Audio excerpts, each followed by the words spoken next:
என்னடி பண்றா? இன்னைக்கு ஃபர்ஸ்ட் டைமா நம்ம வீட்ல ஒரு புது டிஷ் செய்றோம். என்ன டிஷ் டி? புளி சாதம். புளி சாதமா? புளி சாதம். பத்தியா? என்னது இது? சாப்பாட வடிச்சுன்னு. நல்லெண்ணெய் ஊத்தி. ஆனா எனக்கு செய்ய தெரியாது. ஆமா, வேர்க்கடலை வறுவலுமா இருக்கக்கூடாதா? ஏய் பண்ணி வேர்க்கடலை வறுக்கணும்டி. யாரை பார்த்து பண்ணின்றா? உன்னை பார்த்து தான்.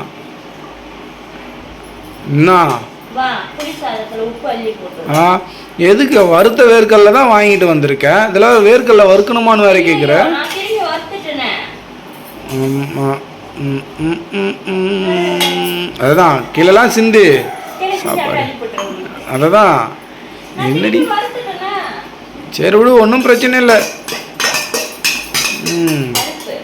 பருப்பு தான் நீ.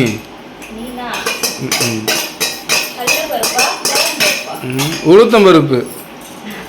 ஆமாம்.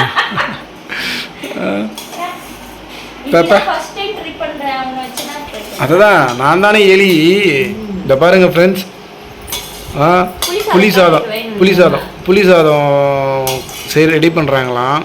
அது வந்து என்ன தான் ஃபஸ்ட் டைமாக வந்து எலிக்கு கொடுத்து பார்க்குற மாதிரி எனக்கு தான் கொடுக்க போகிறாங்க. அது பாருங்கள், புளிக்குழம்பு பாருங்கள், தலை சாம்பார் சாம்பார் மாதிரி இருக்குது பாருங்கள். நல்லா கட்டியாக இருக்குன்னு பார்த்தேன். இது பார்த்தா தண்ணியாக இருக்குது. ஆமாம், லைட்டாக ஊற்றுற நீ எத்தனை கரண்டி எடுத்து ஊற்றுறா பாருங்க.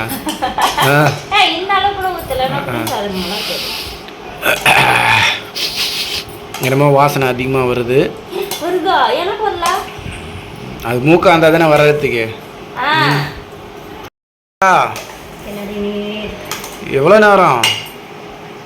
புளிக்குழம்பு இது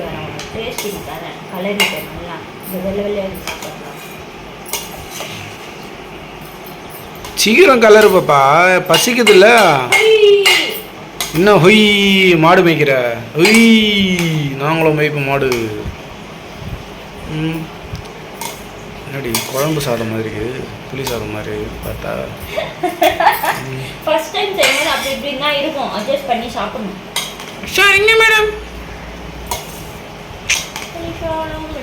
நீ தானே கோயில் புளி சாதம் மாதிரி என்னன்னு சொன்னா? ஆமாம், கோயில் புளி சாதம் குழம்பு சாதம் மாதிரி இருக்காது. குழம்பு அவங்க வந்து பத்தாத்துக்கு கொஞ்சம் ஊற்றுவாங்க. நான் தான் நிறைய வச்சுக்கிறேன்னு சொல்லிட்டு நிறைய வச்சுக்கிறேன். அதான் சாப்பாடு. சரி சீக்கிரம் கலரு, ஒரு பொடி பிடிப்போம்.